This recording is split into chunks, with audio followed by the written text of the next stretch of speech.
Souleymane Diarra-Souba, ministre du Commerce, de l'Industrie et de la Promotion des PME, présente devant la Commission des affaires économiques et financières du Sénat 4 projets de loi portant ratification.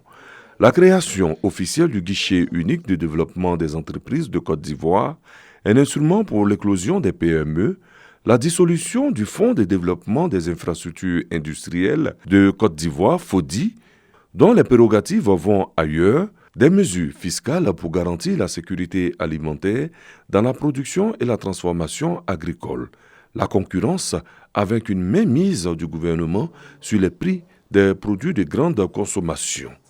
Telles en sont les grandes articulations. Désormais, le ministère en charge du commerce pourra prendre des mesures à l'effet de pouvoir plafonner ou homologuer les prix et marges des produits de grande consommation et ce à l'effet de protéger le pouvoir d'achat des consommateurs. La Commission des affaires économiques et financières, KEF, avec à sa tête le sénateur Moïse Koumoué Kofi, a donné à l'unanimité son quitus pour la ratification des 4 projets de loi.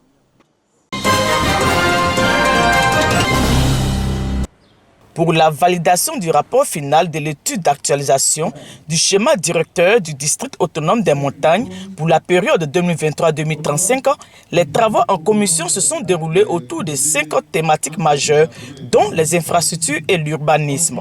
Le district autonome a beaucoup d'infrastructures réalisées, mais vu les crises que ce district a connues, ces voies ont besoin d'être réhabilitées. Il y a des grands axes qui ont été dessinés, Biancouma Sipilou, Ma Kubli, Giglo Taï, pour ne citer que ceux-là qui sont en bonne voie et dont le financement est pratiquement bouclé par l'État. Mais nous insistons dessus pour que les travaux puissent aller très vite. Et au niveau de l'hydraulique, pratiquement tous les châteaux sont vieillissants dans le district. On a vraiment voulu que nous pensions vraiment à renouveler. Après les travaux en commission, place à la plénière avec la lecture du rapport final. Albert Flendé, ministre-gouverneur du district autonome des montagnes, se réjouit de l'implication de l'ensemble des forces vives des 3 régions pour l'élaboration de ce document de planification stratégique. Nous avons pris part activement à la validation du schéma directeur en tant que jeunes. Donc c'était une couche de la population. Elle doit aussi s'exprimer. Les objectifs assis, c'était de faire en sorte que les inputs de ces représentants de forces vives soient collectés et transmis, intégrés à ce document. Ce qui a été fait par la restitution. Ce qui a été fait aussi, c'est les améliorations qui ont été apportées par non seulement les experts, mais aussi et surtout par les représentations des différents corps de métier, des différentes structures qui vivent dans notre région. Le rapport final de l'étude d'actualisation du schéma directeur de développement validé sera soumis au gouvernement pour approbation.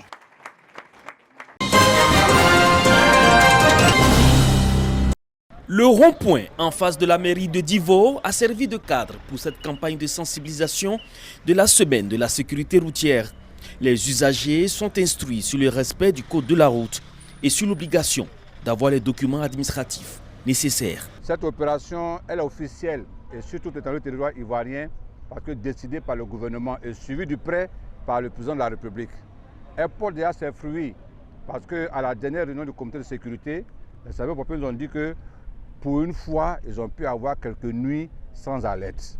Comme nous devons poursuivre ça qu'à la fin de l'année, nous savons qu'au terme de cette opération, on pourra avoir une majorité de population conscientisée. La représentante du préfet de Divo, qui apporte le soutien de l'autorité préfectorale à cette campagne, invite les passagers des véhicules de transport en commun à dénoncer les contrevenants. La semaine de la sécurité routière permet, un tant soit peu, d'avoir un regard sur les activités des usagers, au strict respect du code de la route, à plus de responsabilité, à plus de vigilance sur les voies, pour eux-mêmes, pour la population et surtout pour les passagers souvent qui transportent. Selon la police et le centre de secours d'urgence, les causes des accidents sont dues aux excès de vitesse, la conduite en état d'ivresse et le non-respect du code de la route.